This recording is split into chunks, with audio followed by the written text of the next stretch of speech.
Many people have asked me, how do I prepare for a home inspection as a home seller? In this episode, I'm going to share with you some tips.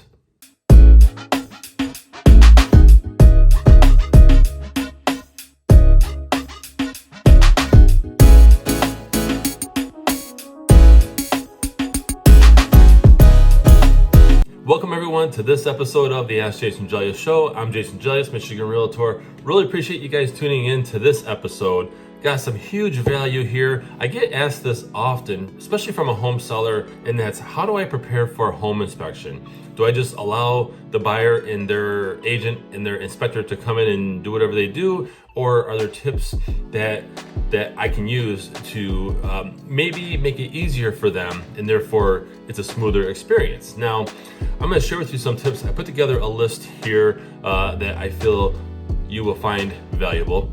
Before we go ahead and dive into this content, if you're not following me on social media, go ahead and follow me on social media on your favorite platform.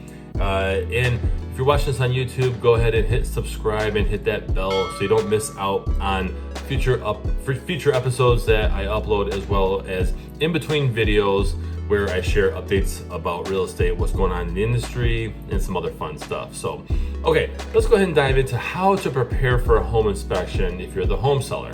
Okay, if your home is empty, so if you're not actually living in the home, go there before inspection is scheduled and actually leave everything on. Turn on all the lights, make sure that the utilities are on, the water, everything. Make sure that everything is on. Make sure that the pilot lights are lit, so like a fireplace, water heater if it has a pilot. Okay, make sure that everything is lit so that it's just easier and the inspector doesn't run into the block, right? Doesn't get hit, and then they're calling the other agent, making sure that, hey, what's going on here? So another one is make sure electrical sockets, light fixtures, and fans work. Make sure that everything is working. If there's something that doesn't work, get it fixed. I feel that this is a basic thing. So another one is confirm smoke and carbon monoxide detectors work, especially if a buyer is going FHA or VA. You want to make sure that those things work. Nothing is worse than having those things chirp all the time. It's just a huge turnoff. I've seen it. So, okay, make sure that the faucets and toilets run properly. Make sure there's no leaks. A leak can be a disaster during a home inspection. So make sure that there's no leaks. Go through, flush all the toilets, run the sink, make sure that there's no leaks under the sink, things like that. Another one is clean the stove and oven so they won't smoke. This is a big one, actually. I had a home inspection that I was a part of. I was on the buying side, and they turn on the stove to make sure appliances work if they're included with the house, right, in the offer. And if you have something stuck on the bottom or whatnot, I've actually learned this personally, it can smoke, and that's not a good thing. So you want to make sure that the oven's clean, make sure that there's nothing caked on in the microwave, whatever the case may be, mostly the oven, but just make sure that things aren't going to cause an actual appliance to smoke, okay? Another one is make sure that all the doors and windows open and close. The number one thing with those items is that the windows don't open properly. Huge turnoff, especially because windows are very expensive. Even if it's something small, you want to address that before the buyer gets a bad feeling that maybe they have to replace the windows when it could be just something small.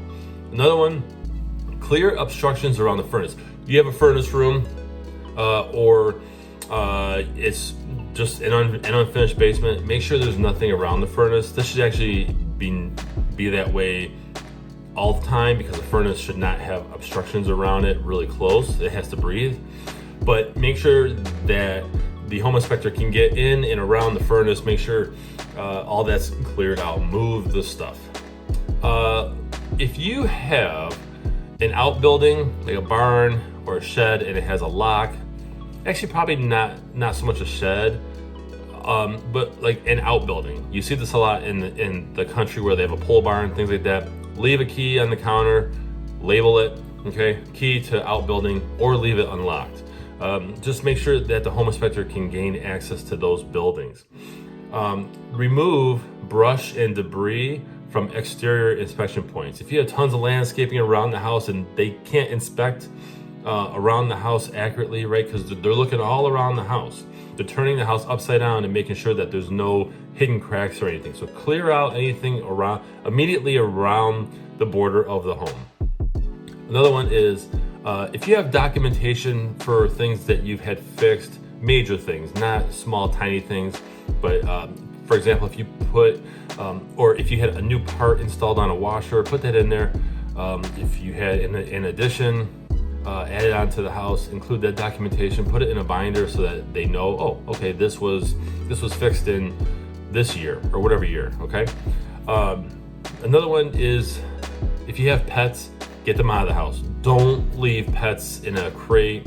I had a home inspection where my buyer and I were there, and they had a cat that kept going on top of the inspector's back when he was bent over inspecting the furnace. And the inspector was really, really cool, but it slowed us down. And then the seller was wondering why we were still in the home.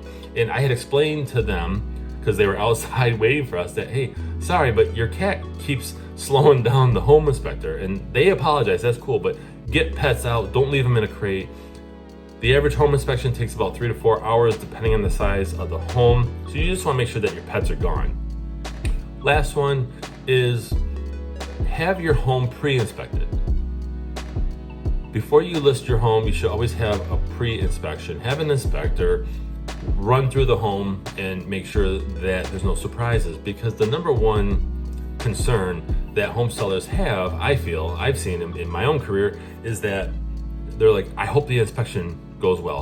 I hope it actually passes. Well, you could spend a few $100s or so and actually get a pre-inspection, and therefore, one, we could share that with the buyer that, hey, the home has been inspected. If you'd like to see the report, there you go. Or two, it gives you, the home seller, peace of mind. Like, okay, I know that my house is fine. There's no surprises.